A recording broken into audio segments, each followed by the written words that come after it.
him dad. Was he? Yeah, like so big on me calling him dad, and so kind of like, oh, like I have a daughter. Like he was very showy off, like because I guess I was the first. Yeah, of course. But quickly, I think couple visits after, like my first visit, I remember there was this one occasion I came back from McDonald's and I had a pink Barbie car. Yeah. And my mom asked me like, oh, why'd you keep taking things from him? And I said, oh, today I got it because like I learned new rules and stuff. And obviously that's where the introduction of the 112 rules that I learned came.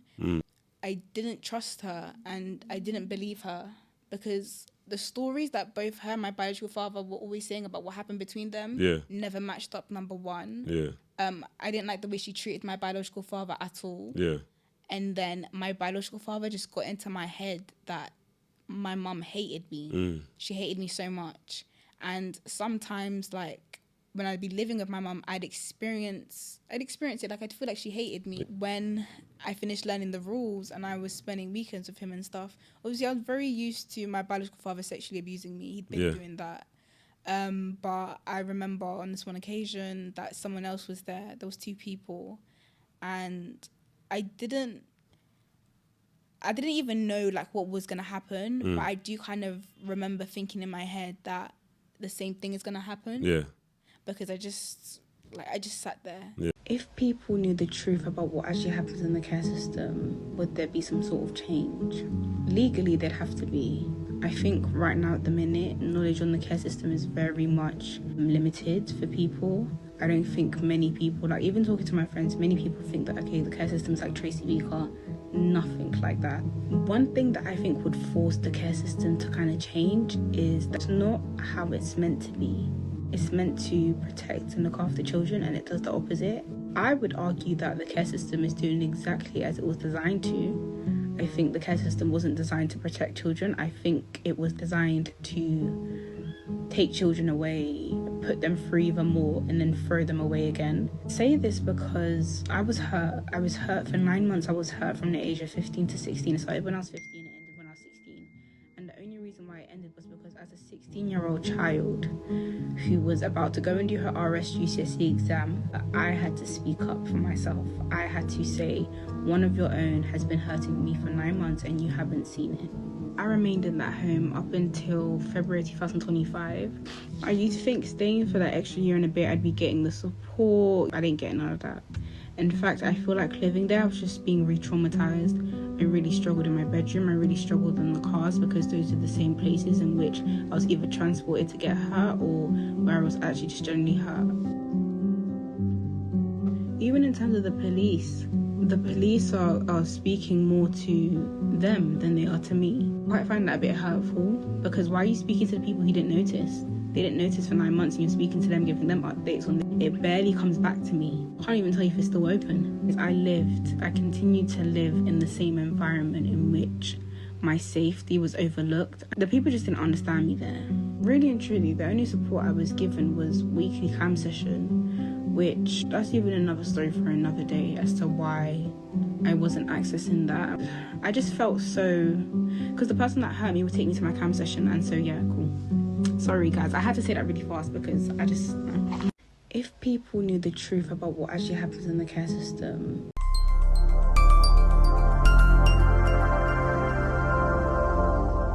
He's given me something that is providing me stability. And obviously in other people's eyes, it's like, that's not stable, that's sick, that's wicked and stuff. But to me, that act of teaching me the rules and exposing me to the cult, it's brought me to where I am now today. And yeah. I think you're a very strong woman because you can sit here and tell me your story and it's very emotional. I can hear the emotion in your voice, you know. You're holding back tears. These are subjects that can break someone even talking about it or going back to memory lane.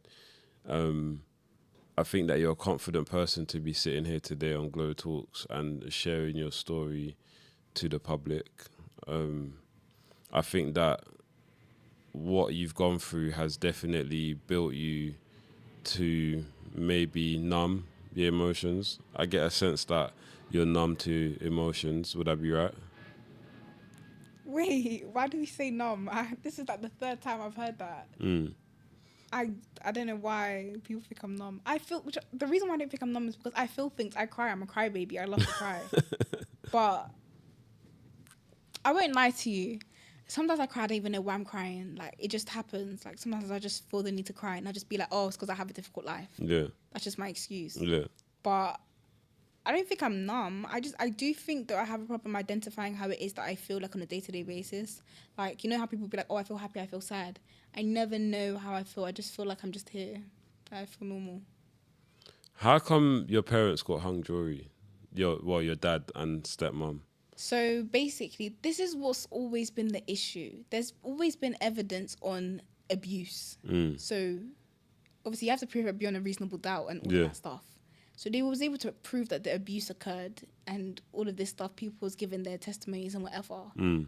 The one thing that messed it up, I don't know how he was able to do this, and this is why I wish they let me sit in on the whole thing, was they planted doubt in the jury's mind and made the jury believe that it's not him that did it to me, it's my mum. And just that small doubt, it was thrown out again. Yeah, because the charge wasn't on your mum, the charge was on him. And obviously things in the past have happened and stuff with my mum, and I guess even though I'm sitting there testifying saying that he's the one who did it, and there's other people to like sit there and back my testimony and stuff. Yeah, of course. Because my stepmom, she picked her side. She picked where she wanted to go. The same way I picked my side when I was living with my mum, she picked her side. And unfortunately her side was his side. And she would have, because she was involved, had she, you know, told the truth, I think my present right now would be very, very different. Like, that was my last hope. That was honestly my last hope. Because I have three siblings on my biological father's side. 2 siblings who I've seen, 1 sibling who I've never seen. And the 2 siblings that obviously I grew up with and stuff, they, like, you see how I said earlier, I don't know how siblings are meant to be with each other. Yeah. I generally don't, but I've experienced close enough to being a sister. Close. Because they were my little brother, my little sister, but it felt more like I was kind of like their parents. But that court case they would have been in my life today, and unfortunately they're not. So whose life are they in now? His life. So it's like they're still he's still allowed to be with kids. Because it was hung. Are you ever worried that your siblings may be going through the same things that you went through, or do you think you taking him to court was like his last bit of warning? Like, I'm not a silly person, and I'd be silly to think that me taking him to court would mean that, oh, he would just stop. I think his pattern of behaviour is, like, long. It's not just going to stop like that. Yeah. But as a big sister, when I love people, I always make sure they're good. And so as their big sister, I know my siblings are good. They're just not in my life, but I know they're good. Do you think they're safe? Yeah. And I know, and I do trust now. I have faith, 100% faith now, that when they're not safe, that there is someone. Yeah. They have people now. And I think that's the difference between me and them, is that they have people, I didn't have people. Yeah. That even though I'm not in their life, I know how they're doing, they're good. Yeah. Yeah. It's just a shame, like, yeah, it's just weird because, I don't know, I feel like just simply being, like, having a biological father in my life has brought me so many things to, like, overcome. Yeah. Because then I don't get to see my siblings, and in a way it feels like I haven't seen them in, like, 4 years? Yeah.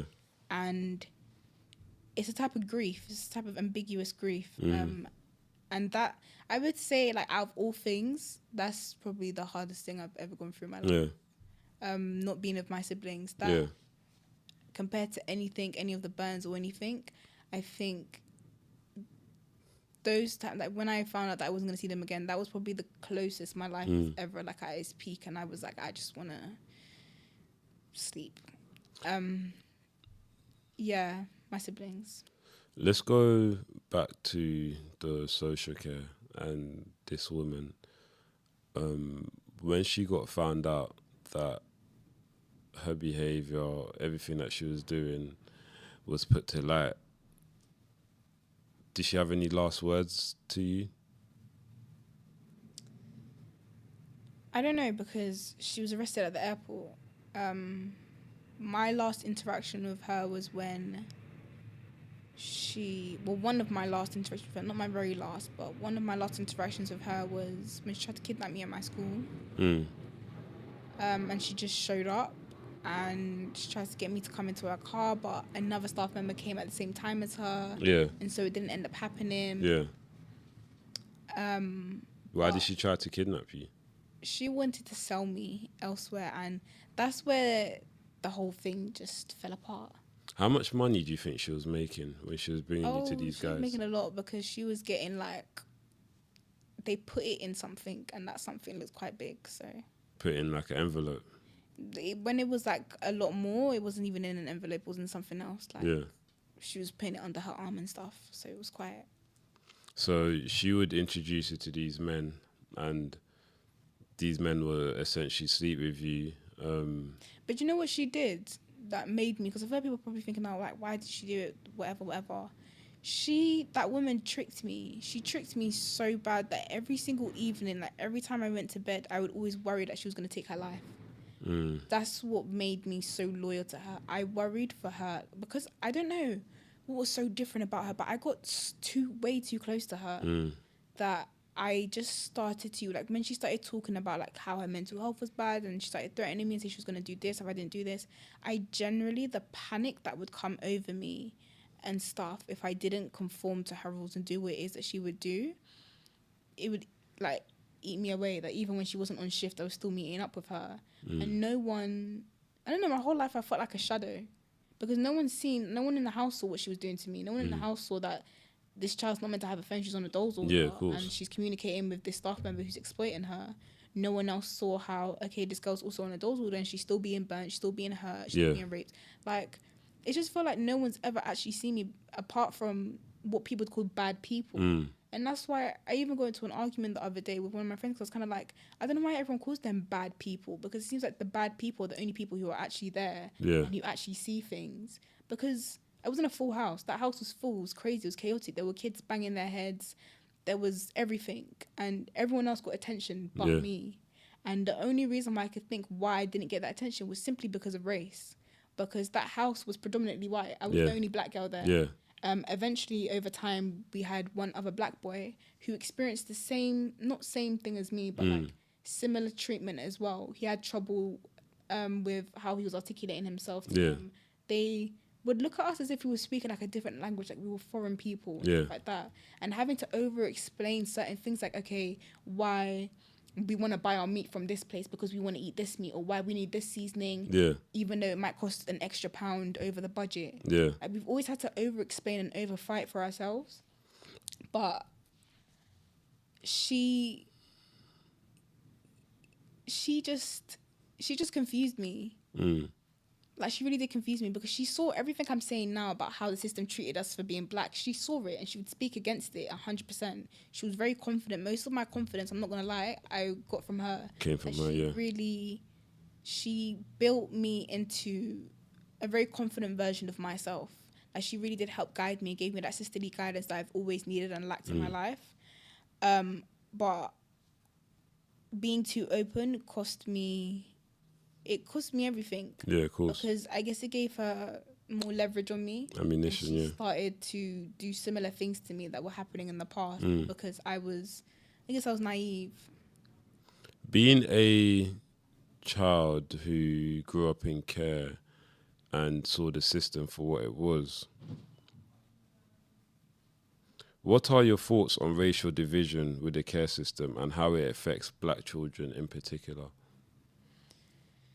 Well, me as a black child, I was affected by the system because I think the system, it made me forget about who I actually was and where I came from. And that is specifically one of the reasons, why I decided to go by, I never used to go by Wealth or my full name, Wealthinese. I used to go by like a bit more, I used to go by Willow. Willow, okay. Everyone used to call me Willow. Who gave you that nickname? Primary school. I was, like, when I say my perception of myself has always been through the lens of other people. I've never seen myself through my own eyes, but through the eyes of other people. And so people give me a different name. People, you know, I started to identify with that, I guess. Yeah. And when I came into the system, I didn't grow up learning about how to be black. I didn't grow up learning about my hair, learning about hygiene, learning about stuff like that. It's all stuff that I was actually bullied into it, to be honest. That's how I learned it. And when I came into the system, it made things 10 times worse. Because I think as a black girl, I was very, very overlooked. Very overlooked. Even to this day now, as a care leaver, I'm still very overlooked. Yeah. I think if another child who wasn't of colour was portraying the same behavioural signs as me, it would have been treated differently. And I've seen it. Like, I've lived in homes and in placements where I've seen the difference between how different children are treated. Yeah. Especially in the home in which I was abused in, that probably is the home that showed me, like, how racist the system actually is. You see black people get called, you know, all types of names, like aggressive and stuff. Yeah. Police come for them and they go missing. But then you see that when the white person does this, they're not having the police called on them. They're not having incident reports being written up for them and stuff. Like, you just start to see those kind of things. And that always made me want to shy away from the system even more. That especially after I came out with that allegation of what happened to me, I didn't see anybody else as safe. Like, at all. Even other staff members who I'd get like along with, I just didn't see them as safe. And losing your kind of home, because I guess that's what happened to me. I kind of lost my home when I came into the system. Yeah. And not really knowing who you are either, it really puts you on this journey of self-discovery. Yeah. And I was discovering myself, and obviously I always kind of think that I'm just a sacrificial lamb. And so whilst I was on this journey of self-discovery, and I started to kind of notice things like, okay, my hair is like this. How can I style my hair? Yeah. My skin is like this. I have really oily skin. So it's like, okay, what cream can I use?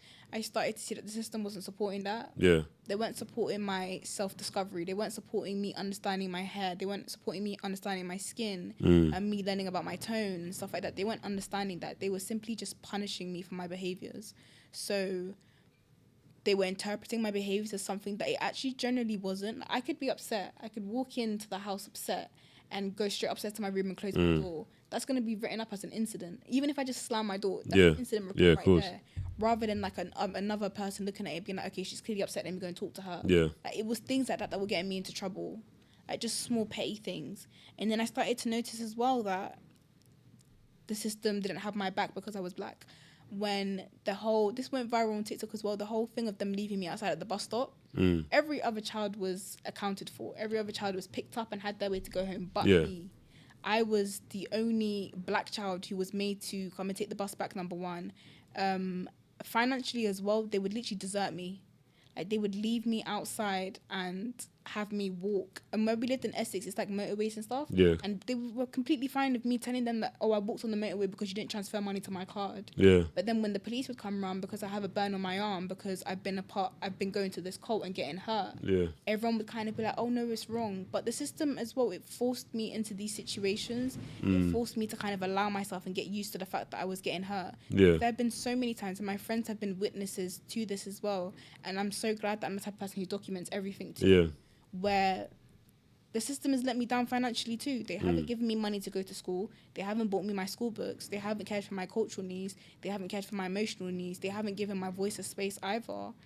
The system is flawed. It's very flawed, and it did a very bad job at helping me. And I think the only reason why I actually survived the system, I think, is because of myself. I don't know how, but I genuinely think I only survived the system because of myself, because I had no one. Especially after I made the allegation, you'd think I'd get a lot more support. Yeah. They really were pushing me towards the edge that I used to doubt myself. I used to think I was going crazy. Like, the system made me feel like I was actually a mad person. To the point where, like, I was always on the phone with crisis lines and stuff, but I could never explain to people why I was always so distressed. Yeah. I could never explain to people why I don't want to talk to the social worker, why I'd say, like, how much I dislike social services. Even people would ask me, like, oh, you have a public page about social services, like, are you not scared, are you not whatever? And it's kind of like, I needed confirmation, especially when I started posting about social services. I needed confirmation that I wasn't overthinking. Yeah. I think that's what the public gave me. Everyone on TikTok actually took the time to listen and see that what the system was doing to me was wrong. I promise you, if it wasn't for TikTok or my YouTube, I wouldn't have the insight that I have now. When I came into care, my cultural needs were neglected 100%. I had to write a letter to my local authority explaining why, as a black child who's now in care, my hair needs to be put in braids. Now they placed me in Essex. Placing me in Essex, I was around less black people, and I wasn't used to that. I'm from London, and London is very diverse. However, in the area that I was living in, it was predominantly white. Now, me as a child who didn't come into care of the knowledge of how to take care of my hair, my skin, I was kind of hit in the face when I came into care. The people that I was relying on to teach me about. Because I think starting social media has really shown me that, okay, the system is actually wronging me. Yeah, of course. Like, now I'm certain, whereas before it's kind of like, maybe it is wronging me, maybe it's not. Yeah. No, it definitely has wronged you, and it is wronging you. When you was in the system and this woman was taking advantage of you, how did it feel to be treated like a commodity, not just by strangers, but by someone who's actually paid to look after you? I think for me, because of, like, forget the fact that it's because she's even getting paid to look after me, but the fact that it's happened to me out of the system and then it continued and then I've been moved around so many times to kind of stop it from happening, and then it happened again. Yeah. That really, I won't lie, it really like fucked up my head, like so bad. Like, I don't understand why that experience happened to me. And unlike all my other experiences, this is an experience that I feel like burdens me simply because I can't openly speak about it the way I want to openly speak about it. Like, even when I was in the house and after I made a disclosure, I couldn't just speak about it to staff because it's a criminal case and the home is under investigation. Definitely, yeah. And then the only place that I could actually speak about it was in CAMS, and CAMS was a triggering place for me because she always took me to my CAMS session, and so I just started to associate my CAMS appointment with the staff member that hurt me. Yeah. And so with that situation in itself, I feel like it would provoke more emotion out of me because unlike all my other experiences, that's just an experience that I don't have anyone to talk to about it. It's not even because it's a criminal thing. I just generally, it's so confusing. I've never had another female actually sexually abuse me. So it's confusing because of that. She actually physically abused you as well, herself. Which really confused me. It took me a long time to kind of like actually understand. It's just things like that just confuse me, and the fact that it happened like in a care home, it happened in a system, and that's what kind of led to me doing my own research and trying to become an advocate for the system, especially on TikTok. Yeah, that's good. The more I started to kind of realize that the system didn't do what it was supposed to do, and I don't know why anyone's not doing anything about it. And I don't like how it's up to me to have to fight the fight. That probably sounds so lazy and so bad, but remember how I said for my biological father, I had all that help, all that support, I didn't have to do anything. Now, there's been so many times, even with my friends, where after school, I should be worrying about A-levels, worrying about my exams. Yeah, of course. And after school, we'll walk into solicitor firms, solicitor offices to try and find this person to take the case. Like, we've been doing that for months until I finally got someone to take the case. You got someone now, yeah. Like, it's just things like that. Like, the system really, if you're not, I think the system doesn't like people who can't be put into a box. Yeah. I can't be put into a box because I think my mouth is very, I think the system is showing me how I think I can outsmart people with my mouth sometimes. And it goes, I guess it goes against the system as well. And because I'm not afraid to speak against the system. And I've noticed that because of that, the system, it tends to kind of pull away from me. Yeah. Like the minute I turn 8, I'm telling you, on my 18th birthday, I got, on the dot of midnight, I got a message to say that I'd been like let go from like a step. I didn't even wait, not even a goodbye phone call, whatever. They're just so quick to cut me off. So what happens in that circumstance where you're 18 now? Obviously, like you're 18, you're aging out of the system, you're going to expect these people to go, but they didn't waste no time. They just dropped me. Like, not even made sure that I had everything I needed. Just like, no money, no this, no that, no more emails, everything done. And everything is my own responsibility. Even when it came to my placements and me living, they are the reason why I experienced that hurt from that specific female in that house. And they made my life a living hell afterwards. And everyone, like, sometimes, especially after that situation happened with the staff member, I was angry for a long period of time. I remember I went through phases of like going through like mental crises and like just generally feeling like I didn't know where I belonged and stuff. Yeah. And you know, police would come sometimes and stuff, and it's like the police would come, but what would irritate me is the fact that the police has come now. You're gonna hear the staff members' account of what's happened and why the police have had to come. Not the staff members that hurt me, just general staff members. You're going to hear it from them. And the police will always listen to what they say over the child. Yeah. And for me, it's so damaging and it was so hurtful because I'm not always going to be like, oh, the reason why I don't like these people is because I was sexually abused in his home and trafficked and da-da-da. It's so long to go through and say all of that. But children aren't really listened to, and the system always, even after making my disclosure, I still felt like I wasn't listened to. I still was sleeping on the floor, struggling to sleep on the bed. There, because of what they put me through. And did they see that? Did they ever walk in the room and you're like on the floor? They saw me sleeping in cupboards. They saw me sleeping on the floor. They saw me sleeping under the table. They saw me sleeping under the mattress. They saw me sleeping in the living room. They saw me sleeping in the car. It was so bad. Yeah. Like when I say so bad, I mean night times was so bad.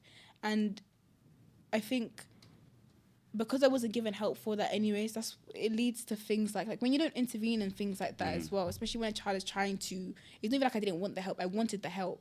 I wanted the help and I wanted to understand why it is that I needed and why it is that I wanted the help. Yeah, of course. Despite kind of like this internal conflict that's going on inside of me. And because all of that was dismissed, that's when self-medication comes in. That's when addiction happens. That's when drugs and it just starts to, everything just starts to kind of spin out of control just because the beginning failed. And the system just, like, especially after I made a disclosure, they made me feel like I should have never spoken up. Like, I regret it. I regret 100% speaking up about, like, not online, but I think I regret speaking, to a degree, I regret speaking up about what happened to me in that house with that staff member. I genuinely do. Despite the fact that, yes, she did hurt me, like, physically and emotionally, I think I would have been, and I would have had a better chance in the system with another black person by my side than without her.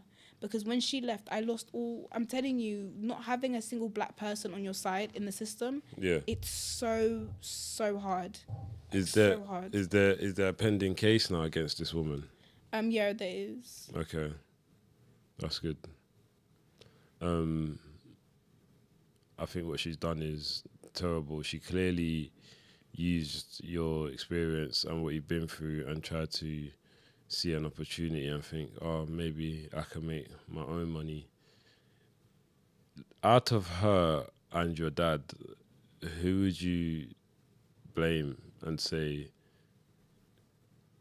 they've treated me the worst? I don't want to blame anyone, but which situation hurts me the most? My biological father. Yeah. Because he was my dad, and obviously now he's not my dad. And that in itself feels like a loss. And because my biological father, I don't hate him. I don't think I'll ever be able to hate him. But I'm so angry at him because I can't see my siblings. Like, all I actually want, I don't even care if you don't go to prison or whatever. All I actually just generally want from him is just let me see my siblings. Yeah. Like. So is that something that he's got control over and he's... Had, like, the case went to, and he got convicted, because he's their legal guardian, legal parent, and they're minors, obviously, he decides whether or not they can have visits with me. Yeah. Obviously, because as he sees that I betrayed him and I betrayed the cult, he's punishing me by not being able to see my siblings. And because it didn't go, he didn't get a conviction, I can't see my siblings. And even that's a scary thing. Like, that's another big, weird thing, which I guess that staff member who hurt me was able to soothe. She knew, everyone who knows me, like with my siblings, it's like no one even has to meet my siblings to know, like everyone knows of them. Yeah. I mean, you automatically think, oh, the girl from TikTok with the siblings. Like, my siblings will always be the center of my life. Yeah. And she knew that, and she You know, she always found ways to get under like my skin to convince me to help her as well, like especially when I was having doubts. Yeah. Because obviously my siblings grew up with me in that environment. Obviously in the beginning it started off without them, but Yeah. then eventually as they were born, they grew up in that environment, and we went through so many things together, like so many things. And I think that's what makes me feel more bonded to them than to my siblings on my mum's side. Yeah. Because we've almost experienced death together. We've called the police, we've cried together, we've seen blood, we've seen knife, we've seen everything. And obviously I wish we didn't, but we have. And in those experiences, thankfully it brought us closer and not further apart. Yeah, of course. Because I know, like, sometimes some people do experience things with people and it can pull them apart. With Yeah. my siblings, at least for me, I felt safe with them. Like, even like I remember one time I was waiting for the police to come, and you know there was knives being thrown around everywhere. It was crazy, it was chaotic, but I was in the kitchen with my siblings behind the door, and I remember I was just holding them like that. And you'd think that we felt unsafe, but my sister was sleeping, like standing up, Yeah. my arm leaning like that, and my brother just had his hand on like the side of his face and was just Yeah. leaning on me. And I was just there, like, telling the operator, like, yeah, we're good, we're fine, fine. And, like, in that moment, they just made me feel safe. And obviously, she knew how much my siblings meant to me. And so she would say things like, the only version of my siblings that my siblings remember is the sacrificial, like, version of me. The version of me that was the sacrificial lamb. And any, like, hope that I have in reuniting with them, like, if I was to reunite with them now and I'm not a sacrificial lamb, they won't want to get to know me. They won't want to remember me. They're going to think that, like, I failed them and I failed everyone else. Is that what you think? Yeah, because I feel like the only way to get them to... I don't think I'm ever going to see them. I'm not going to like... It's so complicated with them. I don't... Do you think they're having a normal upbringing right now that a child should with your dad? Honestly. Should I be honest? Yeah. Sometimes it feels like they weren't real. Like, it doesn't feel like they're actual human beings. So whenever people are always asking me, and I purposely do avoid that question, not because, I don't know, or like whatever reason people think I want to avoid the question, but I generally tend to avoid questions like that because some of me feels like, this sounds so crazy to say, but because of how long, it's been 4 years, I don't know them, they don't know me.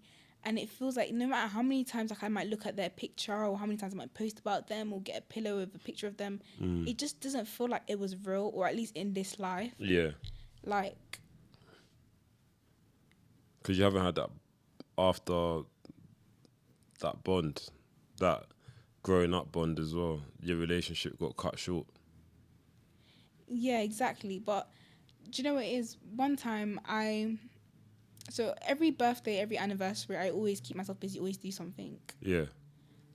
There was one anniversary. It wasn't a birthday, it was an anniversary. It was 6th of July. It was 2 years ago. Yeah. I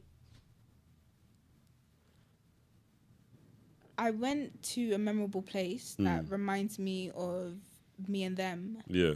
And I kid you not, when I was there, it just didn't feel real. Like, it felt fake. Like, it felt like I was there in the place. Like, I can see in the picture that that's where we were.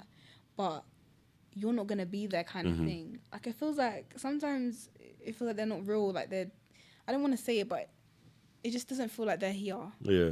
And so when I think, what kind of life are they living, I generally don't know because I can't picture them anymore. Yeah. Like, before when I first left, I remembered things. I remembered what they liked, what, like, smells and stuff like that. Now I generally... Yeah. When you first tried to speak to the authorities and told them what was happening, did they accept that straight away in like a normal complaint procedure, or were they like, you know, like trying to fob you off? With that specific situation, there was too much evidence to brush it away. The day I spoke out, you see, one thing about me is I'm tactical and I'm smart, but without realizing it, it's because I'll never speak without having, like, do you know what I mean? Yeah. Like, proof to back me up. Yeah. Because I think obviously you're gonna need more than your word for things like that. Yeah. Even before I spoke, there was already suspicion. I think before I even spoke, everyone knew I was being hurt. They were coming into my room, there was blood on the floor. I was marked physically. Yeah. I wasn't myself at all. and people were asking me like, what's going on, who's hurting you? But the reason why I wouldn't respond when people were asking me was because I found that I've been beat up and hurt and burnt like my whole entire life, right? And every single time those situations happen, why is it always me that has to stand for myself? Like, I know my mom always says, oh, no one's going to be there for you, so did I get used to it? But she's right, but it's not fair. And so I didn't say anything because I was really hoping that someone would actually realize, someone would actually see that something is going on. Yeah.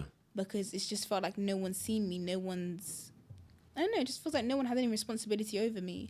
Like, I've had to be responsible for myself. Yeah. But when I eventually ended up saying it, I was brushed off first when I first did say it, actually. But that's because they was in a meeting. So they didn't want to hear what I had to say because they was in a meeting and it was more important.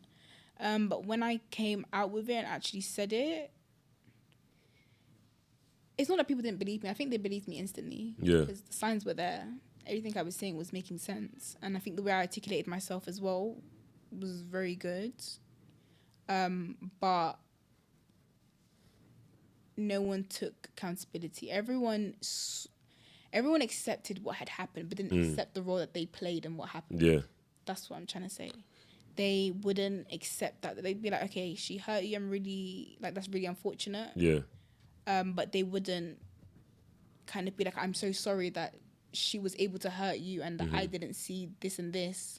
Especially if it happened whilst it was on shift, or let's say, for example, there was an incident report written up because I threw a tantrum because I didn't want to be allocated to her. Yeah. No one saw past those tantrums. No one saw past anything. They just saw me as like, I don't know, people thought I was really rude. Yeah. I think the rudeness stems from that saying of like, if a black person outspeaks, then they must be aggressive, they must be angry. But I was never labelled as that, until I came into the system. Before that, I had like quite positive labels. I'd say the only negative one was that I wasn't talkative. Like, I never used to talk to people. I was too like isolated. And then when I came into the system, that's when I think the labels started changing and everyone started to kind of label me as I was aggressive, running away all the time. And no one, because the problem about the system is because we're each a case file, no one will take the time to see you as an individual person and actually get to know you. It's very rare that you come across staff members who will want to do that and want to take the time to actually get to know you. But because the system doesn't do that, I guess it kind of groups children together. Yeah. Kind of get marginalized. Yeah, I can imagine how easy people can get marginalized and just painted with the same brush. It's a shame, it's a pity because there's this system where they take people's kids as well, they go to people's homes and take their kids, and we're supposed to believe that where they're taking their kids is a safer place. It's a place where any sort of violence, abuse should be stopped, right? But in your case, that's clearly not what's happened. And it's a shame that the system has let you down because all you needed was protection. All you needed was love and guidance and support. You didn't ask to be involved in what your dad got you involved in when you was born. I recognize that you say sacrificial lamb. Sacrificial lamb. Is that a name that you was being told a lot as well? Sacrificial lamb was the term basically used to describe me. It basically describes the role that I had to be in, like, my biological father's cult. Sacrificial lamb was the person who basically sacrifices themselves every time for the sake of others. So if someone else needs protecting or something, I'm sacrificing myself. Yeah. Which would either like physical, or sexual, or like emotional sacrifice. Yeah. Like literally. But I think another thing I wanted to say was how I think with kids who experience like repeated amounts of trauma, because I got diagnosed with complex PTSD. That's the only thing that's come out of me being in the care system was a diagnosis of complex PTSD. Yeah. About a year ago. I was in the system for 4 years now. And I think when children do experience repeated patterns and stuff like that, even though I had the diagnosis, I still felt so misunderstood. Yeah, you would do, yeah. Like, that's I think the word misunderstood explains like exactly how the system has always made me feel. The system's always made me feel like my voice doesn't make sense. And that's why even like when I speak, I feel like when I speak, I just speak. I'm not really conscious of what I'm doing. I'm just speaking. Yeah. But then like since starting social media again, everyone's been telling me that I'm so articulate. I could be a voice for the system and stuff like that. But the system wasn't telling me that. The system was literally breaking me down. And it feels like every single time the system broke me down and I was actually breaking down and I was literally on my knees because I was hurting. It seemed like the system kind of would benefit from it. They were happy to see me down. And it was in moments like that that I really needed my mum. Like, I really needed my mum's voice in my ears to tell me to get up. Yeah. That's why I say it was good to have a mum who was so strong-headed. But then again, obviously, as I said before, it can be a bit difficult. But, like, in moments like that, I always found myself trying to find my mum's voice. And as well, I do agree with where you said that the system breaks families because it's broken my family. I'm out the system now and I can go and see my mum whenever I want. But I'm not. Because when I first turned 18, obviously, you know, it's my choice. I can go and see my mum if I want to see my mum. And I love my mum. I love her a lot. But the system really broke me and my family apart. It broke my mum apart because it didn't listen to my mum. It didn't listen to my mum when my mum was trying to protect me from my biological father. And now, years later, I'm sitting here on this podcast telling you all the experiences I've experienced. Like, it could have been stopped. It could have been stopped in 2008. It could have been stopped in 2009. Definitely. But 2025, I'm still here and I have these experiences. I think the system, because the system didn't listen to my mum, to this day, it hasn't listened to my mum. I think the system has a problem with apologising and admitting fault.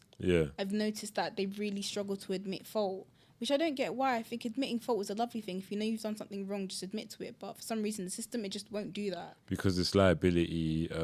Once people start accepting fault and accepting that they're in the wrong, that costs money. And that's just as simple as that. Money that they deprive children of caring from as well. See, like... I know. I know it's messed up. It's totally messed up. But an institution or a system, a program, if you like, that is run by the government, one thing you'll realise is that apologising or putting your hands up and saying, you know what, we're in the wrong, it costs money. If you look at any... Yeah, but it costs lives when they're making dangerous decisions. They don't care about that. And that's the sad thing about it. They don't care about the lives. They care about keeping their system strong. They care about keeping their institutions strong. They care about like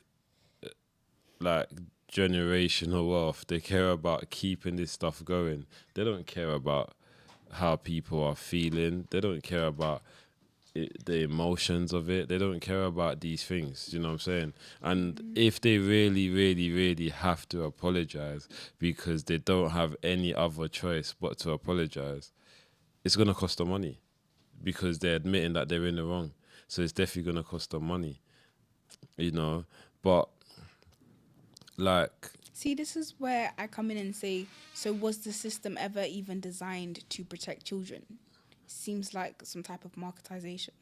So you see when people say the system's human beings. Do you know what I'm saying? So then that system is always going to have some sort of fault or error in it. Because it's not machines, because it's not computer, it's human beings. Human beings are made to make mistakes. Yeah, but see, I hear that, I get that 100%. And my argument isn't even that the system can't have faults. It's that the whole system is made around faults. That's where the issue stems from. Yeah. Obviously, people are gonna there's gonna be faults. Someone might make the wrong decision or whatever. But when it's costing lives, it's costing people's safety. It's costing me my skin. It's costing me everything. Yeah. And it's something that I have to live with and not the system. That's when I'm kind of like, okay, no. Like, I feel like that's where I become very passionate about speaking about the system because I have first-hand experience of it. I'm a result of the system. My life has altered in ways that I'm probably not going to get back. I think sometimes as well, I look at my mindset and I think about it and I think, wow, like, what am I going to do? Yeah. Even now I'm a care leaver and it's like I was neglected so bad by the system that now I have to care for my own mental well-being. Yeah. I have to basically hold myself together. Like, I have to get everything done. I have to support myself. Even though the system, it didn't teach me to, it didn't set me up to, the system just showed me that If anything, can really just show you that no one has your back. Like, no one actually has your back. And I agree.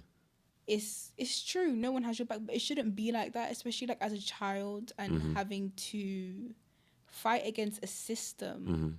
Like, it's not even my parents. This is a system that people send you to when you need help. When, as it says, literally the internet says it's designed to safeguard and protect children. Yeah. It didn't do that for me, and that was my key eye opener to, okay, the system isn't doing its job when it comes to me, because I wasn't protected, I wasn't safeguarded.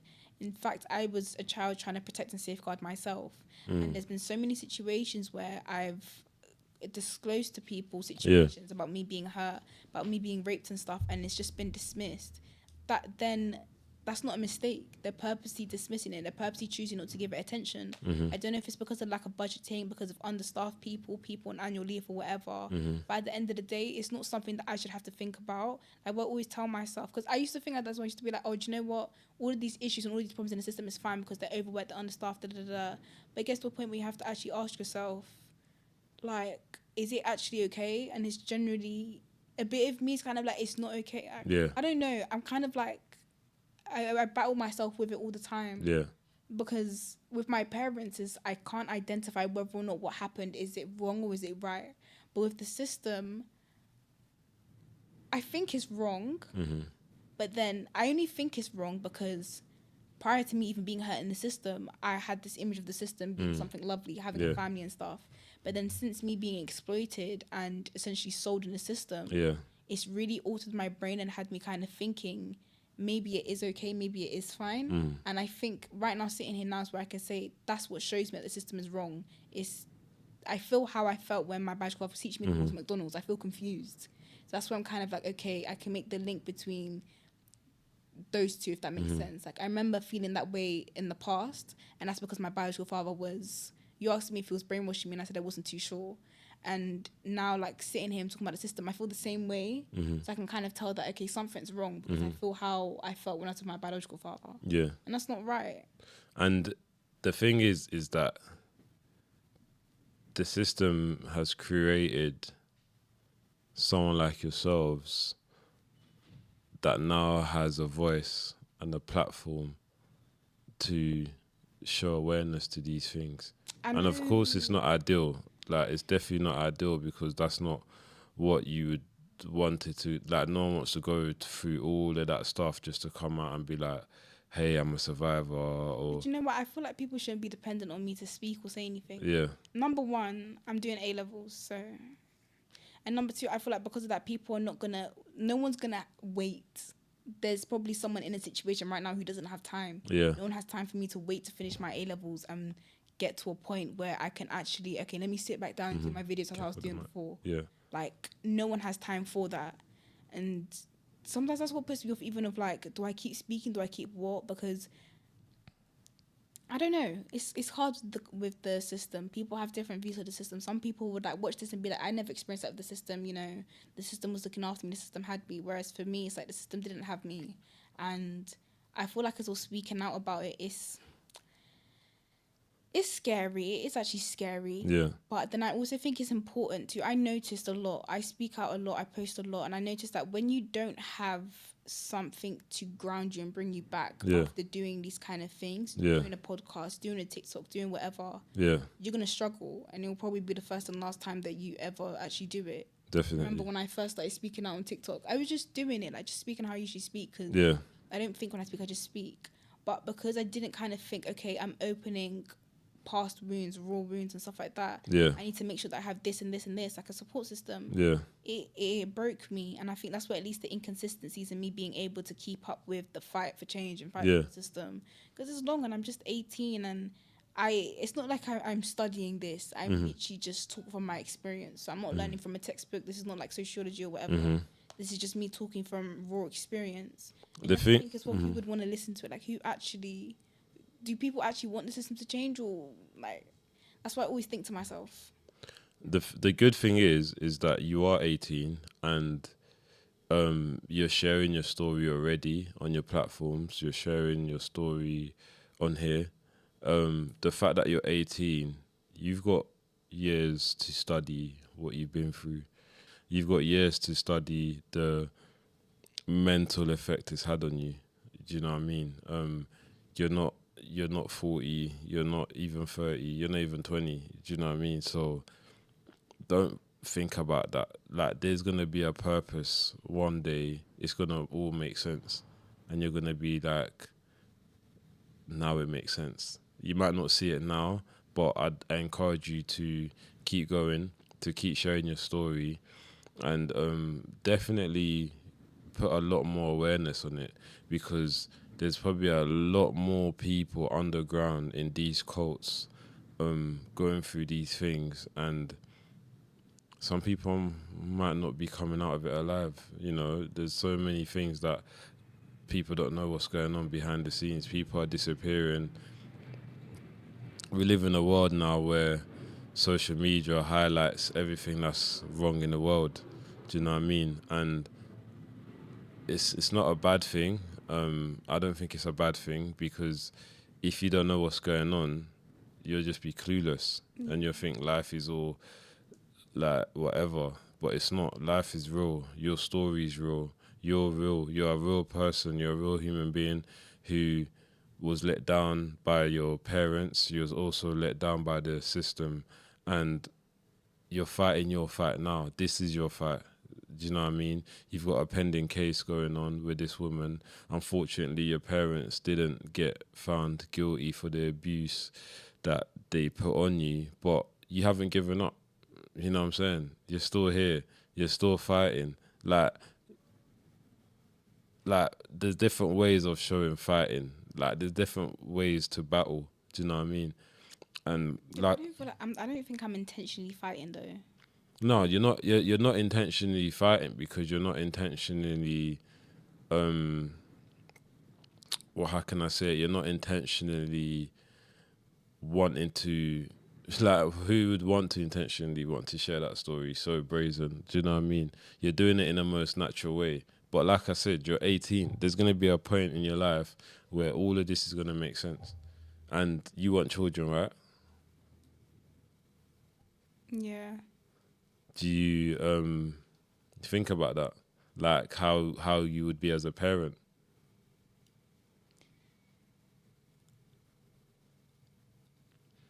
I think people who know me really well know how lovely I am with babies and kids and stuff, especially like as an auntie. Since not being able to be like a big sister to my younger siblings from my biological father's side, I think I've taken a lot of pride in being an auntie, especially, and loving the siblings who I can love. But being a mum is like my dream, but I'm number one, I feel scared that having kids would make me forget completely about my siblings, the two younger ones, because they were my first babies, and so yeah, I kind of feel like I'd be replacing them. Number two, I'm scared that maybe I might not be good enough. I overthink a lot of things, but like even just things like that, I don't know if I could live up to that, because I refuse to have any kids or know anybody who is going through what it is that I've been through and do anything. The same way I refuse to birth kids and then birth them into this kind of life. I'm not about that 100%. I don't intend on repeating the cycle. Because the thing is, and what people like, some people will be like, it's not up to you whether or not you repeat the cycle. Some people just repeat the cycle. That's completely fine. But I'm saying for me, I would not be repeating the cycle, because I think the difference is I grew up not believing that this was completely normal to everyone, but that it was normal for me. Yeah. And that's the difference I keep telling people, because people will be like, oh, what about if it happened to your sister? What about if it happened to your friend? That's different, because I grew up believing that it's allowed to happen to me, and that's why I keep allowing it to happen to me. And so, no, it will never happen to my kids. But I think that with how I view myself, it makes me worried for my kids. Yeah. And have you got a boyfriend? Yeah, everybody knows about this now. What? I don't. Fill me in. Oh, it's not good. It's never anything good. I don't know how to say this, like, other than just saying it, but... Just say it. basically, my boyfriend is a cult member who basically, he's just bare violent. Like, just bare violent. And obviously, stuff happened. The only reason why people know about it is because we got into a really big argument because basically, I could have sworn that he pushed me down the stairs. Obviously, now I take it back. Apparently, it was me that did it. Okay, fine. But with how I remember things, I don't recall throwing myself down the stairs. I think that's something you would remember. So it's kind of confusing me. But are you with him now? Yeah. How long have you been with him? We're in June now, right? Yeah. I've probably been with him, like, actually, I've known of him for a while. How long have I been with him? I don't really see it as a relationship, to be honest, but he made it a thing in, like, just before my birthday. Just like around then. Just before March? Yeah. And how old is he? Pass. Do you love him? No. Can you do me a favour? No, because, okay, look, this is the thing, and I always get, even on TikTok, I had so many people sit on my live the day that I announced that I fell down the stairs or whatever. Because the confusing thing is, so we got into an argument, and I was standing facing my back towards the stairs, and he was arguing with me, but we were both intoxicated, and so that's why I'm doubting myself. And he didn't like that I said something. And next thing I remember, I just ended up at the bottom of the stairs. And this is like the fourth incident. Well, at the time, it was the fourth incident of me having a fall. And he just, as soon as I, like, fell down the stairs, like, he came rushing down. And he was like, oh, like, I've been so clumsy recently. And that's what's confusing me. It's because he came to me after. He's like, oh, you need to stop falling down. I was kind of like, what? Like, what do you mean I keep falling down? And it's like the fourth incident. And that's where I'm just confused. But then again, obviously explaining... I'm very secretive with these kind of things. So my friends literally found out the same day that everybody else found out about this relationship. And yeah, it's upsetting and it's hurting my friends really badly. And I don't intend on doing that. Like, that wasn't my intention. But I think for me, and my only explanation for this relationship is that the past is the present and I can't get away from it. Is he 10 years older than you? Why'd you say 10 years? I'm just guessing. Can you... Guys, I've tried to seek therapy. I've tried to get help. I've been on the phone with the GP. I've been calling everybody. No one's giving me therapy. Does he give you therapy? No, he just... The only way out, like, I'll be so honest, the only way that I actually benefit from him is just, like... sleep. Like, when I can't sleep at night. Because when I say nighttime is really bad to me, this is why I avoid having sleepovers with people as well. Yeah. It's because... So sometimes I feel like, sometimes I accept my PTSD diagnosis and sometimes I don't. Yeah. Sometimes I don't because African parents, and sometimes they get into your head. Yeah. Sometimes I do because of how nighttime goes. But because of how bad my nighttime is, I haven't been able to sleep without taking anything. When I don't take anything, I'm not going to be asleep. I'm just going to be laying in bed. Yeah. And he is, I guess, the person who supports me.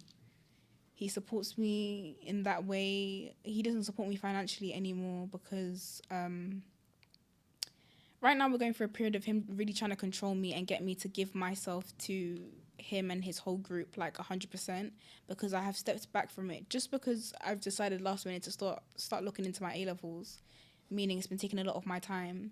But as I was saying before, I think what people and what I was trying to get my friends to understand about this relationship is that because I'm so stuck in the past and because when someone doesn't get help, things won't change. If you don't get help, nothing's going to change. It's going to get worse. Yeah.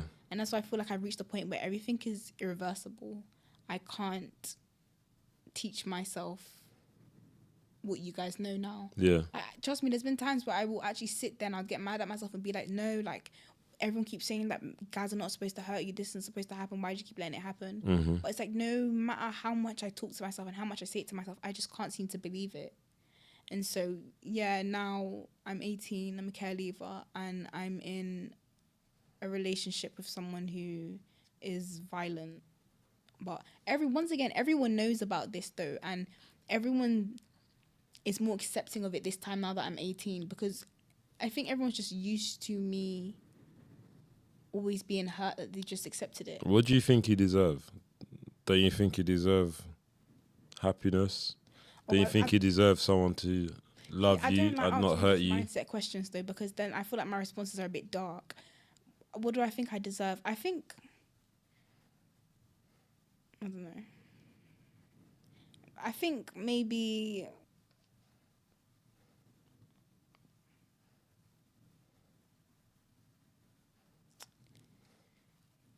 I deserve to get a car. That's what I deserve. I really want to learn how to drive. You deserve happiness.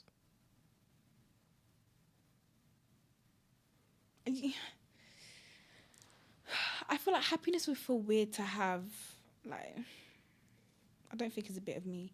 Like, you know when you haven't had something and then you just randomly have it? Just because, I don't want to be that type of person. Just because everyone else has it means that I need to have it. Just because everyone else might have experienced some type of happiness means that I have to experience it as well. Mm-hmm. My life has been without happiness, and I think I'm very used to and okay with it being like this now. Like, not to say now that my life is unhappy now, but it's not. I wouldn't really want to. If I wanted to change it, I wouldn't change it to add happiness. What do you hope people should take away today, listening to your story? People in the system, people outside of the system, okay, let me adults. Let me do it individually. So, I think anyone watching this video, I would like you to take away from the video. I'd like you to take away that I think people out there need help. People out there need someone to talk to sometimes, because definitely I feel like if I had that open communication with my friends that I'm trying to build now, it would have helped me personally. Not that it would change my situation, but it would have helped me a lot personally whilst going through it. Because I think whilst going through a lot of my challenging times, it didn't feel like I had anyone to talk to. And that's where I started to develop that relationship with my iPad and with my phone, talking to myself all the time. So I think just make yourself a little bit more available, and share love. Like, just give love to people. Like, really. My message for the system is, I got you. Got them now. So I guess we'll see what happens. What advice would you give to anyone that happens to be in the same situation that you was in and they're watching this right now? Don't ever stop talking. Like, ever. Even if it feels like no one's listening, don't ever stop talking, because there will be someone who will listen. Even if you do feel like no one's listening, you listen to yourself and you keep it for yourself, because even if no one's listening then in the moment, eventually someone will listen. Like, I've gone through so many experiences where I've always tried to voice and speak to people, and all the way up until I only just started the Yeah, I Still Here page on TikTok, I always found myself to be... I used to think I was kind of dumb, like not really articulate, not really able to say my thoughts and my feelings properly. All because people around me weren't listening to me. But when I started the page and I started to post even old like clips from like before of me talking to myself, people listen. People actually do listen, and it's what's helping me today to fight the fight. Yeah. And last question: what do you hope for the future of the system, of the care? What do you hope they can do differently? I hope that in the future, questions like this to do about the system are not even like present. I hope that the system... I don't even like that it's a system, because you know when you think of system, you think of something that just what's the word? Sorts and shifts things into place. Mm-hmm. Like, you just think of like transaction and, like, as you said, some type of marketization. So in the future, I really do hope that the system is changed. I hope that children are actually heard and seen, and not seen as case files. I hope they're seen individually as people, and that the people who work for the system are generally doing it because they want to do it and not for the funds, because I think that's dangerous. Like, it's very dangerous to have people working with already vulnerable children who doesn't even want to be there. That's like placing them back into an abusive environment. And so I think that I would like the system to actually care. Like, because when you start to see people as individuals, you start to treat them with compassion and kindness. Yeah. Because the system doesn't see us as individuals, we're grouped. We're not treated with compassion and kindness. Mm-hmm. We don't have that understanding. And so I think the system needs to change in that sense. And what do you think about vulnerability, especially after you've been so vulnerable and you've had it used against you? Do you think it's good to be vulnerable? Do I think it's good to be vulnerable? When you're being vulnerable, you're definitely putting yourself out there. It's always a big risk. Yeah. The question is, do you want to take that risk? Me personally, I have no issue with being vulnerable because I have nothing left to lose. Like, let's actually face it. I've lost a lot. I've had a lot of life experiences. I've lost my siblings. I've lost my parents. I've lost everything. So, personally, me, I don't see any issue with being vulnerable because it can't really get worse than this. Yeah. In general, for other people, though, I think you need to be careful who you choose to be vulnerable with. Not everyone that smiles on your face is a nice person. People are very deceiving. Appearance versus reality. I think develop that relationship with yourself. Be vulnerable with yourself first before fastening up yourself and being vulnerable with other people. Yeah. I think, like, it is sad talking to yourself. It actually is. Yeah. Because I talk to myself all the time. But I'm kind of thankful that I have my deepest, darkest secrets. What am I going to do? Betray myself? So vulnerability is... It's a beautiful thing, but it's a beautiful thing when you're vulnerable with the right people. Yeah. So you need to be sure that you're being vulnerable with the right people. That's not to say don't be vulnerable and don't get yourself help if obviously you need help. If you are in immediate danger, do call the police and stuff. Yeah, of course. Do ask for help. But just be wise, be aware, and watch your back. Despite everything you've endured, you're now studying for your A-levels. How did you get to this place of rebuilding and finding hope? Oof. Me and A-levels, it's been so hard. It's not been hard like academically. That's not been the problem. The problem is my mental health. That's what's been hard. And believing that I can allow myself to do it. I know I can leave with A-levels. I know that 100%. I don't doubt that at all. It's just, do I believe that I'm allowed to do it? No. Why? That's where like I've been dropping out and going in. It all stems back to my biological father. Unresolved trauma. Like the system didn't fix me. It broke me even more. And so now I'm trying to fix what the system broke and what my biological father also broke. But I finally got myself to a point of doing A-levels again by literally, I just applied. Like I made the mature decision to leave sixth form this time last year at my previous sixth form. Last minute. And I decided to just drop out and basically have the whole summer off and then start again in September whilst the rest of my age mates move forward, because I had to look at myself as an individual and actually deep that I know myself. Like I feel like through all of my life experiences, it's brought me and myself closer. Yeah. I now know myself a lot better, and I knew myself well enough to know that that's not what I'm capable of achieving for A-levels. And I'm not happy with the subjects that I'm doing, and I feel like I thrive a lot more better in a new environment. And so I made the bold decision to just take myself out. Like I didn't listen to the virtual school, didn't listen to my social worker. I took myself out, and I only told them when I got into the school that I'm in now. Because the issue wasn't that, I won't be able to find another school. I have the grades to get into another school. I think people weren't supportive because I could just come out of the care system. Right now, life would have been different. I would have been prepared to go to uni. Right now, I'm still living in shared living, and I'm doing another year while my age mates are going to uni. Yeah. It would have been a lot more convenient had I been starting uni, but I guess what I keep reminding myself is everyone's on their own individual paths, and we're all going to get to the same point, just at different times, different stages. That's true, exactly. And so eventually I found myself in sixth form. Don't get it wrong, it's been hard. There's been times where I can't afford to go to school, I can't afford this, or I can't afford pens. I'm currently, even now, I don't go into my lessons. Lessons are way too triggering for me, and the school is unable to accommodate to my needs. Like it feels like everything to do with me, everyone's unable to help me. Yeah. And it feels like it's my fault, even though some experiences that I've gone through, I was born into a family who seemed to love cults and seemed to love hurting each other.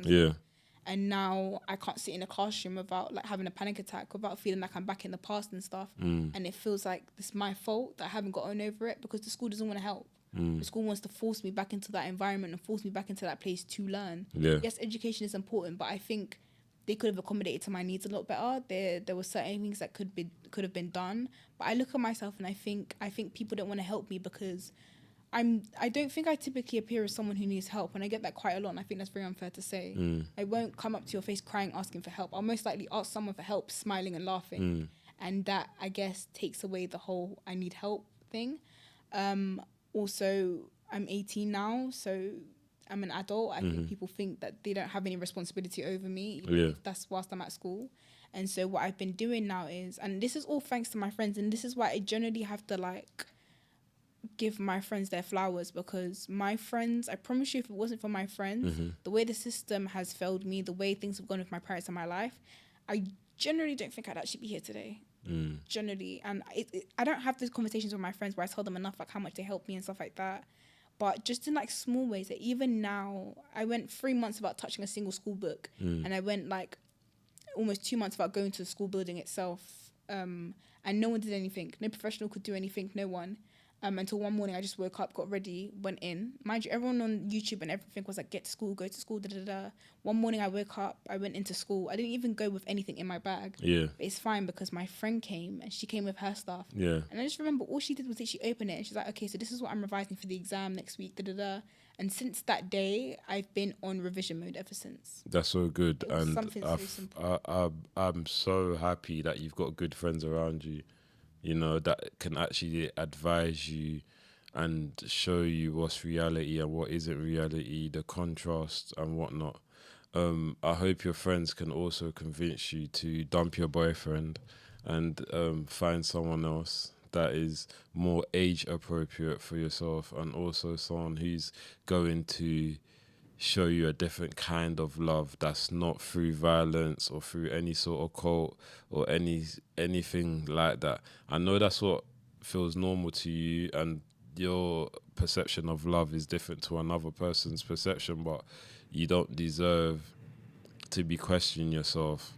Did I really fall down the stairs or did I get pushed down the stairs? That shouldn't even be something where you're considering, you know. So from a Congolese brother, at this rate, uncle, from a Congolese uncle to another, like, please, life isn't easy. Do you know what I'm saying? And I'm not saying life is gonna get easier. Do you know what I'm saying? But you always gotta try and have a better day than yesterday. Do you know what I'm saying? And that includes the people that you have around you. That's gonna include the people close to you. Like, if they're not making your day a better day than yesterday, you need to leave them behind. Like, generally, you need to leave them behind. And you need to ask yourself, why am I in this relationship? Am I in this relationship because I love him? Am I in this relationship because it's just suitable? It's just... No, but you see, I know the answer to those questions, though.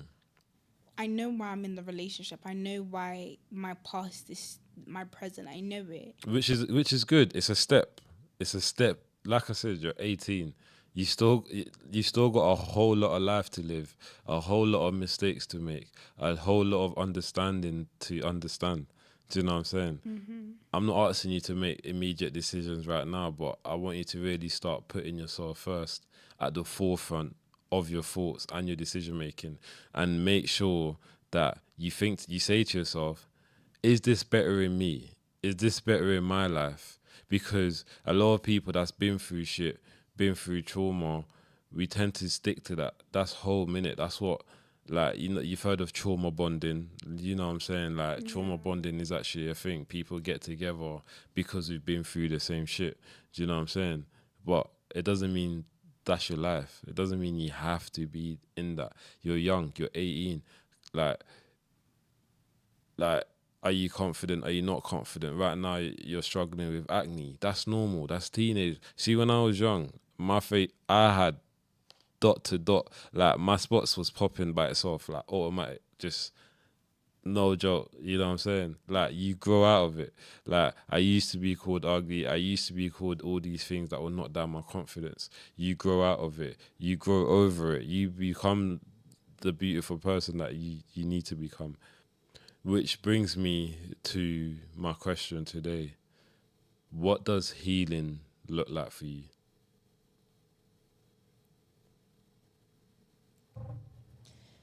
I think healing looks scary to me. Like, when I think of healing, I think of like everything coming out. Because in order to heal, you need to accept, and you need to actually even deep that you need to heal. Like, you're not going to heal if you don't actually identify that there's something to heal from. Yeah. And I think for me, my starting point would actually be identifying I think what I would have to do is identify that the past that I keep recreating and allowing it to be my present, I need to let go of. Mm-hmm. And I think that's when I actually start healing. And I think that's why I say it's going to be a very scary, ugly process, Mm-hmm. because I haven't done that I haven't lived the life without anyone putting their hands on me my whole life. And so that's why I say it's going to be very scary. It's going to be something very big to adjust to. Mm-hmm. And I think to heal means to truly let go and like kind of be free. Mm-hmm. And I've never been allowed to be free. Like my whole life, I've always been under the control of someone else. Mm-hmm. And so to heal not only just means, you know, to acknowledge that there's something to heal from, but to be allowed the freedom to kind of explore life for myself, Mm-hmm. and have my own thoughts and feelings and stuff. Because I feel like growing up and even now, most of my thoughts, my opinions and stuff, it's always been passed on to me. Like, it's very rare sometimes that I get to say my own thoughts and opinion. Mm-hmm. Other than, like, even when I'm talking about the system, even when I'm talking about my life, I find myself stating what it is that's happened, but then kind of like, oh no, but it is my fault. Because I'm just repeating what it is that other people have told me. Because I don't think I've even started healing. I think I've just been chilling. And that's the thing with healing. Everyone's healing process is going to be different. Don't look at someone else's healing and think, well, they've healed, so I've got no chance. Everyone heals different. You're 18. Do you know how young you are? You are 18. When I was 18, I was fresh out of young offenders institution. And I thought that was going to be my life. You know what I'm saying? Mm. Like, I was 18, fresh home. I was released from HMP Portland. I took the train with my bags. I sat on that long-ass train journey all the way back to London, and I was contemplating my life, and I was thinking, this is my life. This is who I am. And that was 18. I went back to jail at 20. I came out 24. I went back to jail 24. I came out 28. Like, it's only now I'm breaking these cycles. Do you know what I'm saying? The reason why I'm telling you all that is to show you that time changes. You're going to grow up. You're going to get older. Your mindset changes. Even when you have kids, you might even have a whole 360 change and think, no, I need to protect my kids. I need to be a better woman. I need to have better people around me. I can't have my kids go through what I've been through. I've never heard the perspective of, like, from someone who, because obviously my oldest brother, he's been in prison my whole life. Yeah. But from my mum's side, one time he was like my closest sibling. Yeah. And obviously, even as you were just saying that, I was thinking, like, if my oldest brother, who's been in prison, like, basically my whole life, knew about everything going on, like, how would he react? Because, you know, as you were saying, I was just thinking, like, how other people would kind of be like, even before in the past, I've had people be like, where are your other siblings? You know, where's your brother? Where's your sister? Kind of thing. And I don't know, it just made me think. Yeah. Like, just literally just made me think about him. So, yeah. Well, I want to thank you today for coming onto my podcast. I feel like I'm blessed to have a platform that allows people like yourself to come here and confidently talk about your trials and tribulations and what you've been through. I'm saddened about your story. I'm saddened what your dad put you through. The fact that he's Congolese, that's my culture. There's a whole lot of my culture that I don't understand, because I wasn't involved in that culture stuff really. I was outside. Do you know what I'm saying? Yeah. But I'm sorry you had to go through everything that you've been through, and if I ever see your dad, I'm gonna yeah. I don't really look like him. You guys won't really catch him like that. But thank you for coming here today, and also thank you for creating this platform where your viewers can tune in and get advice from me. I feel like in 2, 3, 4, 5 years, you're gonna be someone very special with a very interesting story that you've transformed. You know, think about yourself, how you're going to be when you're 25, you know, when you're 30, the kind of woman you want to develop into. You know what I'm saying? Have that at your forefront, and please dump your boyfriend. Honestly, it's not good for you. Well, I just want to say thank you for having me. Like, I really enjoyed my time here. No, it's fine. It's fine. Is there anything you like to say to the audience, to your audience? My last piece of advice for everyone is to never stop talking. Like, I wouldn't be here right now, sitting here in front of everyone, and I don't think the world would know who I am if I didn't keep speaking. Yeah. Like, I've experienced so many people tell me to be quiet before. I've experienced so many times people shut me down, but I continue to speak to myself. And I don't even know if it was because of hope, but just the act of speaking. Always speak. Don't let anybody take your voice away from you. Yeah. Ever. Like, I've had people take away my own body from me, everything. But my voice has always been something that I've always had with me, and look where it's gotten me. So. Thank you very much. And where can they find you? Oh, you guys can find me on YouTube. I'll be there again soon. TikTok and Instagram. Yaya's still here. And Yaya is actually Congolese. For the viewers, would you like to tell people what Yaya means? Basically, Yaya means big sister. Wait, but do we call both boy and girl Yaya as well? Yeah, I think Leki means little sister. Leki Nanga. Yeah. Like Leki Nanga. Yaya Nanga means older sister, older brother. So you're right. But yeah, that's what Yaya means. It's basically saying that big sister is still here. Yeah. Well, thank you very much. Thank you. And that's a wrap on this episode of GloTalks. We've explored the deep scars left by a system that should have protected, and the resilience it takes to not only survive, but to rise and speak out. Today's conversation reminded us that behind every story of survival is a call to action, to challenge injustice, to reform broken systems, and to honor the strength of those who refuse to be defined by their pain. Thank you for joining us. Remember to like, comment, and subscribe, and keep the conversation alive. Stay tuned in. GloTalks, train the body, train the mind.